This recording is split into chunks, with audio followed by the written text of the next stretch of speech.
Olá, irmãos, a paz do Senhor Jesus, dando continuidade aqui ao vídeo, falando sobre a vinda do Senhor.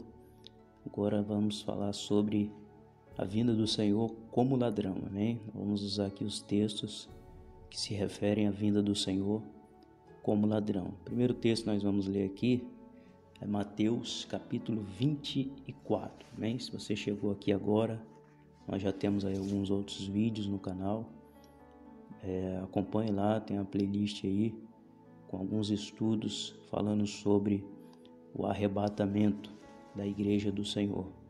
O intuito desse canal é abrir os olhos do povo, que ainda vivem no engano dessa doutrina pré-tribulacionista, uma doutrina que desprepara o povo de Deus para a grande tribulação. Há de ser que nós passamos ou não passamos, mas se tiver que passarmos, se quando isso acontecer, se esse tempo chegar, nós ainda estivermos com vida na terra, tenhamos força e coragem, de acordo com a palavra de Deus, para suportarmos, de ser que esse dia chegue, nós já havemos de ter descido à sepultura, mas se chegar e nós estivermos com vida, que sejamos fiéis à palavra do Senhor, amém? Vamos lá então. O primeiro texto aqui é Mateus capítulo 24, versículo 40. O texto também traz muita confusão na mente das pessoas. Diz assim: então, 2 estarão no campo, será levado um e deixado o outro. Palavra importante que a gente precisa frisar palavra como essas, Então o quê?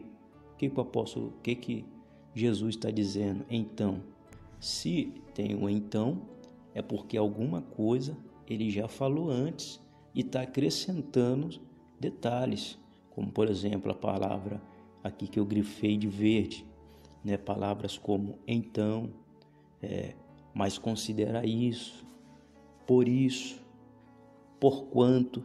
São palavras importantes que a gente precisa prestar bastante atenção nessas palavras, Como o texto diz: então, 2 estarão no campo, será levado um e deixado o outro. Estando 2 moendo no moinho, será levado uma e deixado o outro. Vigiai, pois, porque não sabeis a que hora há de vir o vosso Senhor. Mas considerai isso: se o pai de família soubesse a que vigília da noite havia de vir o ladrão, vigiaria e não deixaria minar a sua casa. Por isso, estáis vós apercebidos também, porque o Filho do Homem há de vir a hora em que não pensais. Aqui nós temos Cristo falando sobre 2 estarão no campo, Eu vejo que ao longo dos anos, pessoas pensando, mas 2 estarão no campo, um será tomado, deixado, 2 estarão na moinha, um será levado, deixado o outro. Aí que eu pergunto, mas se um casal, os 2 forem cristãos, forem fiéis a Deus, um vai ficar, outro vai ser deixado? Aí tem pessoas, um vai ter que ficar porque talvez o outro é mais fiel do que ele, Mas não tem nada a ver isso aqui, irmãos. O contexto disso aqui não tem nada a ver com base para esse pensamento. Não é isso, O contexto disso aqui é o que Jesus falou aqui no versículo de número 39. Vou pegar aqui o 37 só para a gente ver, E como foi nos dias de Noé, assim será também a vinda do Filho do Homem.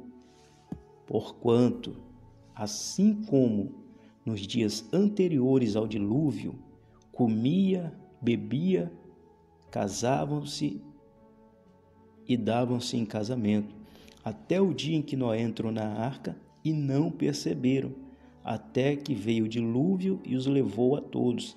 Assim será também a vinda do Filho do Homem. Então, como foi nos dias de Noé, Então, como foi nos dias de Noé,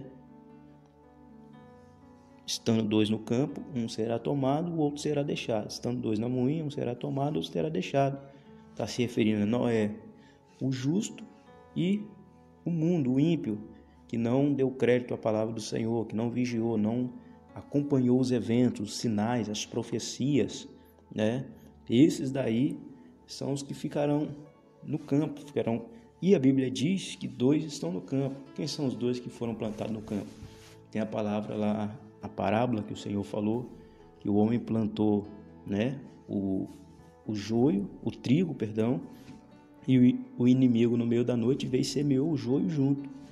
E ele disse aos seus servos que perguntaram a ele se queria que tirasse, ele disse não, para que não aconteça de arrancar o trigo junto. Deixa que naquele dia haverá de ser tirado. Aí naquele dia, no dia do arrebatamento, no dia da colheita, né, o trigo ele será tirado, separado, posto no celeiro, e o joio será queimado a fogo, né? Então está se referindo a isso, não está se referindo a que um vai ficar e outro vai ser tomado. Olha, presta atenção no versículo 37 e 38. O que é o contexto desse versículo 37 e 38 que ele está dizendo? Aqui, mais abaixo, o versículo 29, que ele diz que logo depois das aflições daquele dia, se nós formos pegar o contexto disso aqui, nós temos versículos 25, versículo 24, e aonde começa isso? Isso começa lá em Mateus, capítulo 24, versículo 1, e o Senhor vem trazendo. Aqui no versículo 29, ele vai falar que logo após as aflições daquele dia, o sol escurecerá, a lua não dará a sua luz, as estrelas cairão do céu e as potências do céu serão abaladas. Então que depois das aflições, depois da grande tribulação, o sol vai escurecer, a lua não vai dar a sua luz, as estrelas vão cair do firmamento, as potências do céu serão abaladas, e aí então aparece o sinal do Filho do Homem, e todas as tribos da terra se lamentarão e verão o Filho do Homem vindo sobre as nuvens do céu, com poder e grande glória. E ele enviará os seus anjos com rijo clamor de trombeta, os quais ajuntarão os seus escolhidos desde os quatro ventos, de uma a outra extremidade do céu. Olha o que ele diz: aprendei, pois, a parábola da figueira. Aí ele vai falar uma parábola. Só daqui ele vai falar a parábola da figueira, vai falar de Noé, vai falar a parábola do pai de família, vai falar a parábola dos dois servos, e no versículo 25 ele vem com a parábola das 10 virgens.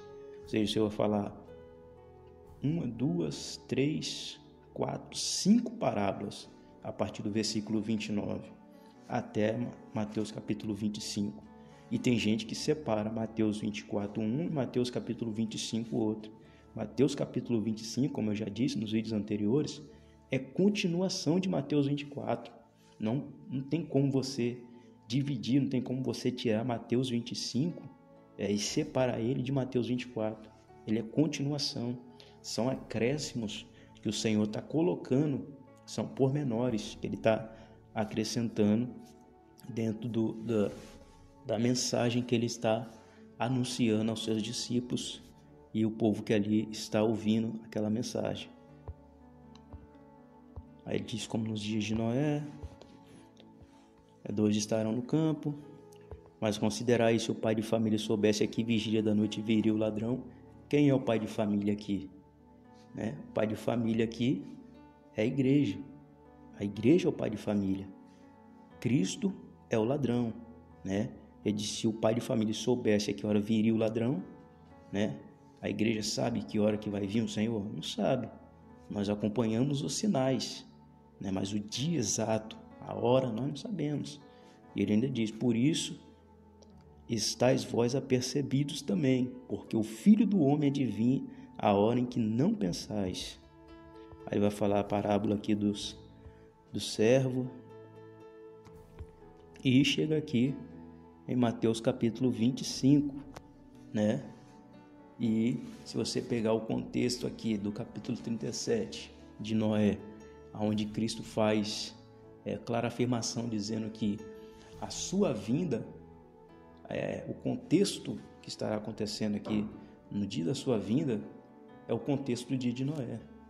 Aí tem pessoas que dizem que, como foi no dia de Noé, né? Noé será tirado, a igreja será tirada da terra como no piscar de olhos.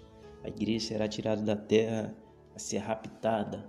Irmãos, olha o contexto dos dias de Noé, olha o texto lá em Gênesis e vê se dos que ficaram fora da arca, se algum deles ficou 7 anos, se algum deles ficou 1 ano, 2 anos, 3 anos, se algum deles passou por algum processo e depois alcançou salvação. Todos os que ficaram fora da arca, diz a Bíblia, que eles pereceram. Todos foram destruídos pelas águas do dilúvio. Ninguém sobrou. Assim será no dia da vinda de Cristo. Os que forem arrebatados serão. Os que não forem, os que não dão crédito à palavra de Deus, que zombam, que blasfemam, que não estão nem aí para as coisas do Senhor, esses serão aqueles que o Senhor naquele dia dirá para eles: apartai de mim, maldito, que eu não vos conheço. É isso que o Senhor está dizendo. Como foi nos dias de Noé. Ele ainda faz clara comparação.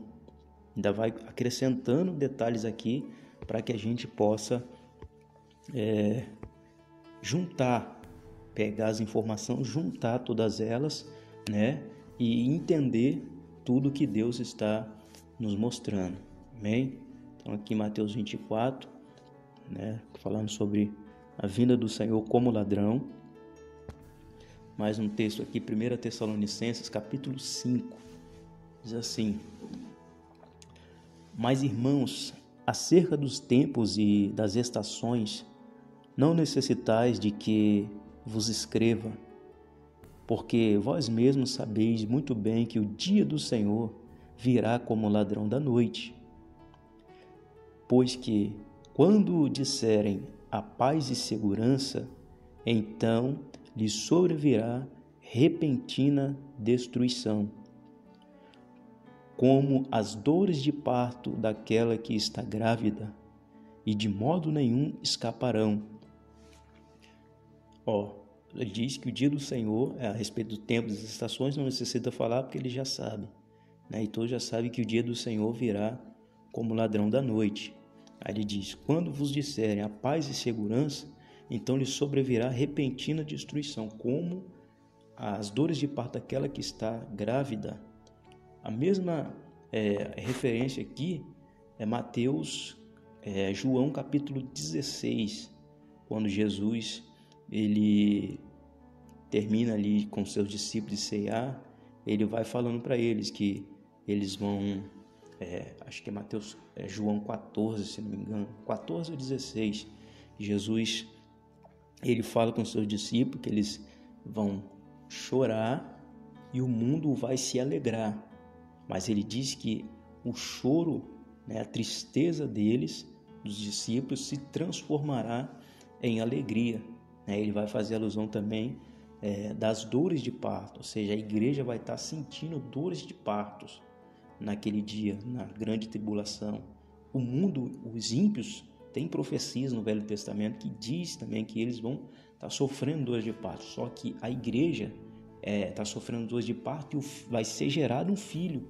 Cristo vem para buscar a sua igreja. Já os ímpios não, o ímpio que vem para eles é juízo, é condenação. Amém? Então, dores de parto, isso aqui tem nos profetas, Miqueias, entre outros profetas, Isaías, que fala sobre dores de parto, Israel, quando o povo estiver sofrendo dores de parto, os restantes dos gentios vão voltar, entendeu? É um conjunto de profecias, um conjunto de coisas que a gente precisa analisar com muito cuidado. Então ele diz: e de modo nenhum escaparão. Aí é o que ele diz no versículo 4: mas vós, irmãos, já não estáis em trevas, para que aquele dia vos surpreenda como ladrão. Que dia? O dia do Senhor, o dia que o Senhor vier para buscar a sua igreja. Por que aquele dia não vai surpreender a igreja? Porque a igreja está atenta, a igreja está apercebida. Aqueles que acompanham as profecias de maneira correta, aqueles que acompanham as duas casas de Israel, aquele que acompanha as festas do Senhor, onde revela os tempos determinados de Deus, né? Esses estão prontos, estarão preparados, estarão atentos para o dia da vinda do Senhor. Agora, os ímpios, aqueles que estão na igreja, mas que não esquentam a cabeça com nada, não está nem aí para as profecias, para as coisas que estão acontecendo em sua volta, esses daí, infelizmente, serão pegos de surpresa. Mas a igreja não será pega de surpresa. A igreja estará pronta, preparada, adornada como uma virgem pura, santa para o seu noivo. Versículo 5. Porque todos vós sois filhos da luz e filhos do dia. Nós não somos da noite nem das trevas.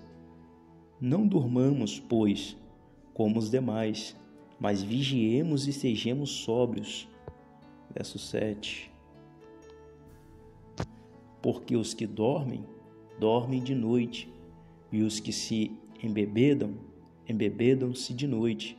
Mas nós, que somos do dia, sejamos sóbrios, vigiando-nos da couraça, vestindo-nos da couraça da fé e do amor, e tendo por capacete a esperança da salvação.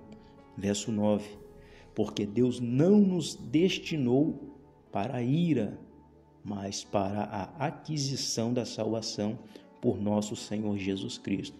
Aí tem pessoas que pegam esse versículo 9, onde Paulo está dizendo que Deus não nos destinou para a ira, e fala, tá vendo? A igreja não vai passar pela grande tribulação, porque a grande tribulação é a ira de Deus. Irmãos, mais uma vez eu vou falar, grande tribulação é uma coisa, a ira de Deus é outra coisa. A grande tribulação é a perseguição das nações, a perseguição do mundo contra a igreja. A ira de Deus é a ira de Deus contra as nações que perseguem, que atribulam a igreja, o povo do Senhor. Quando eles atribulam a igreja, Deus pagará para eles com tribulações.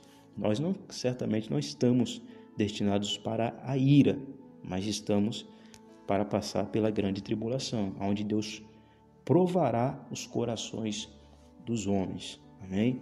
Aí tem de dizer, que a grande tribulação é para Deus consertar Israel.